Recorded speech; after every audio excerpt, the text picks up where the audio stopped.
O Firmino vai ficar livre no mercado, aí seria uma boa para o Corinthians. Uma mensagem do Rogério Fadel. Rogério, na verdade, ele não vai ficar livre.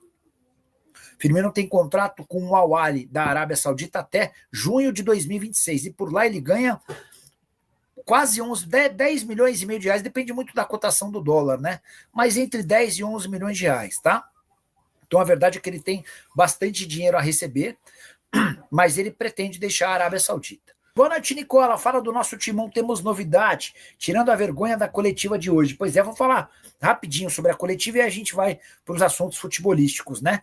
Nessa sexta-feira, o Augusto anunciou seus novos 4 diretores, que chegam para repor saídas de dirigentes que entenderam que o barco estava afundando e não queriam continuar associados ao Augusto. A entrevista foi bem ruim, dos novos diretores enchendo a bola do Augusto como se estivessem falando de um baita presidente. Mas também perguntaram para o Augusto se ele poderia renunciar, e ele disse que não há motivo nenhum para renúncia, afinal de contas não fez nada errado. Sobre o time de futebol, reforços. O próprio Dorival foi perguntado sobre reforços, admitiu a necessidade, a intenção, ele disse que já identificou quais são as maiores carências, atacante de velocidade e também zagueiro. Embora o Corinthians não descarte contratar um goleiro e também um lateral direito, tá bom? Qual a pior situação? A do Corinthians agora ou a do Cruzeiro quando caiu? Matheus, acho que a do Cruzeiro quando caiu, porque o Cruzeiro foi muito roubado. A gente não é capaz de provar que houve roubo no Cruzeiro, mas também a polícia está em vias de determinar que de fato houve coisas muito ruins, né? Houve crimes, isso que a polícia deve anunciar no futuro não tão distante. Mas a verdade é que usaram o dinheiro do Cruzeiro como se o dinheiro não acabasse. O que fizeram com o Cruzeiro foi uma covardia muito grande. E, para piorar, o Cruzeiro acabou rebaixado para a segunda divisão e por lá permaneceu por 3 temporadas. O Corinthians tem uma dívida, a maior dívida da história do futebol na América do Sul, 2,5 bilhões, mas tem uma capacidade de faturamento de 1 bilhão e 100 milhões de reais. Tá? Então, por mais que a dívida seja altíssima, tem essa questão, tem esse outro lado de um Corinthians que a qualquer momento vai se recuperar, tá bom? Ou não, né? Acho que vai. Mas assim, para responder a tua pergunta, a situação do Cruzeiro para mim era pior. Moço, o Roger Guedes é outro nível, não vem para o Brasil agora. O grande problema do Roger Guedes é a questão financeira. Ele se mudou para o Catar para jogar no Al Rayyan, onde ele ganha 5 milhões de reais por mês. Nem o Neymar tem esse salário em carteira, embora a gente tenha descoberto nessa semana, na apuração do UOL, que o custo do Neymar para o Santos por mês chega a 21 milhões de reais. São 4 milhões e 100 mil em carteira, e o restante atrelado a direitos de imagem, né? E o Santos não tem conseguido chegar na arrecadação. 105 milhões de reais em 5 meses. É isso que o Neymar vai faturar durante esse período de 5 meses. A pergunta que eu faço é, vale a pena ter o Neymar por essa base, nessa condição?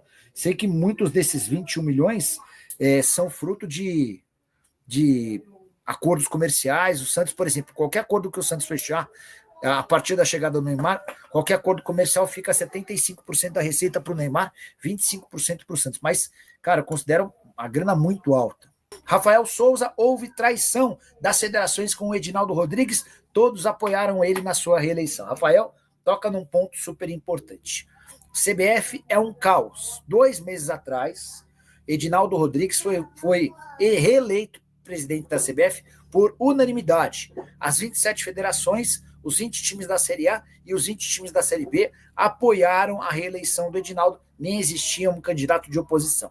2 meses depois, e horas após o Tribunal de Justiça do Rio de Janeiro afastar o Edinaldo em caráter provisório e liminar, 19 federações se articularam e assinaram um manifesto pedindo transparência e renovação no futebol brasileiro, indicando que em breve anunciariam apoio a um outro candidato, tá?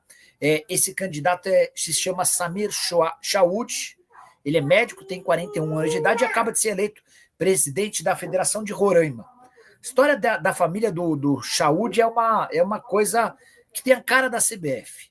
O Chaud acabou de se tornar presidente da federação, mas já está cogitado para se tornar presidente da CBF. Cargo que deve render mais ou menos 700 mil reais por mês por baixo, entre salários da CBF e também da Conmebol. o Chaud é filho de alguém que ficou por 40 anos como presidente da Federação de Roraima.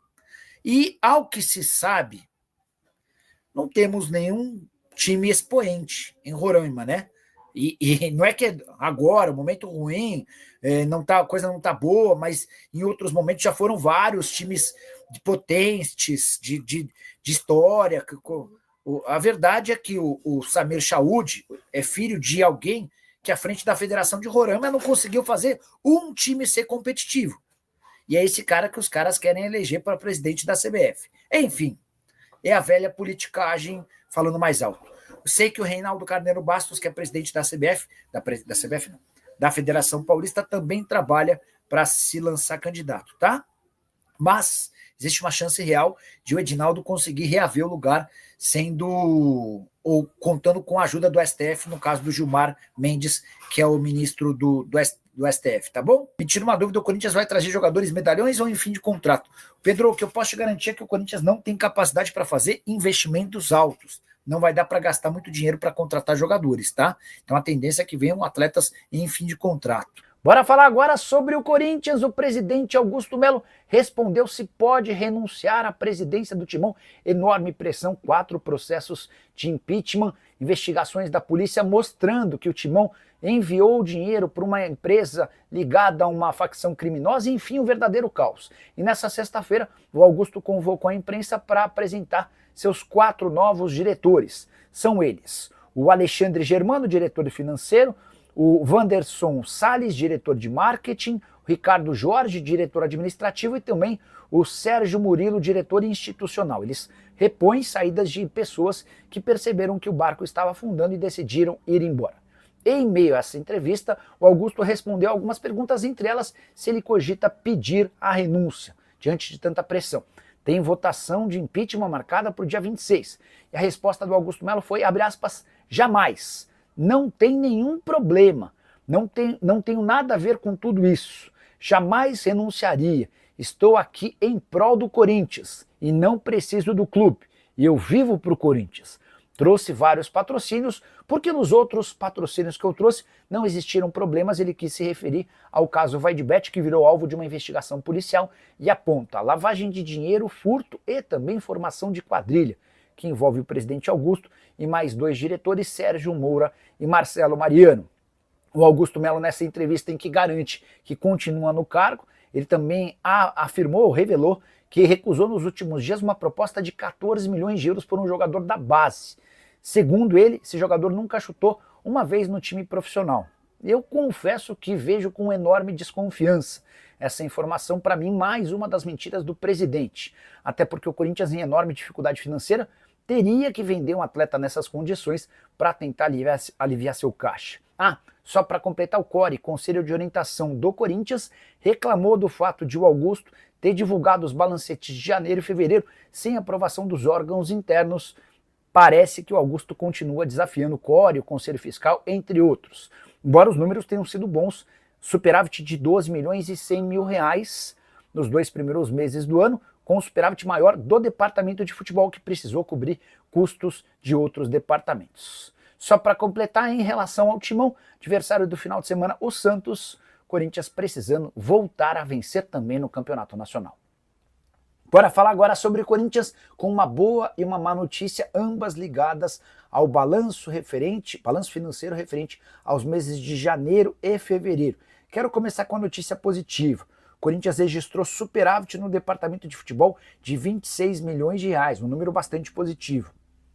Mesmo levando em consideração os prejuízos que o clube social deu, graças a esse superávit bacana do futebol, o Corinthians fechou no azul nos 2 primeiros meses do ano.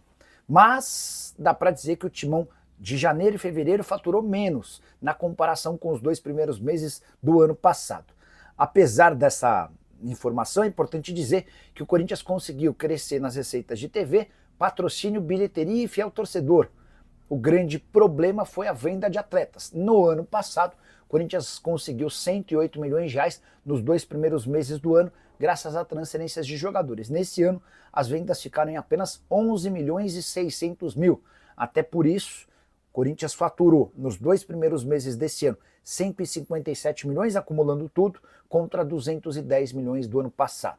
Em relação à TV, crescimento de 45 milhões para 79 milhões, com patrocínios um crescimento de 31 para 36 milhões, com bilheteria um crescimento de 15 para 19 milhões, com fiel torcedor e prêmios um crescimento de 10 milhões e meio para 11 milhões e 600 mil reais. Nessa sexta-feira, o presidente Augusto Melo vai nomear novos diretores para tentar ocupar vagas deixadas recentemente.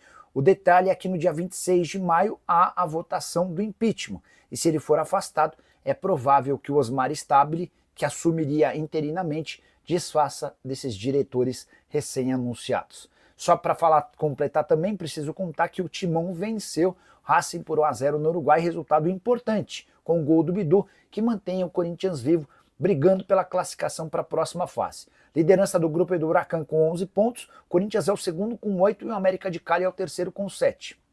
O grande problema é que o América decide a sua classificação na última rodada contra o Racing, o pior time do grupo, enquanto o Corinthians vai à Argentina enfrentar o Huracan. A verdade é que o Timão precisará vencer o Huracan na Argentina para garantir a classificação para a próxima fase.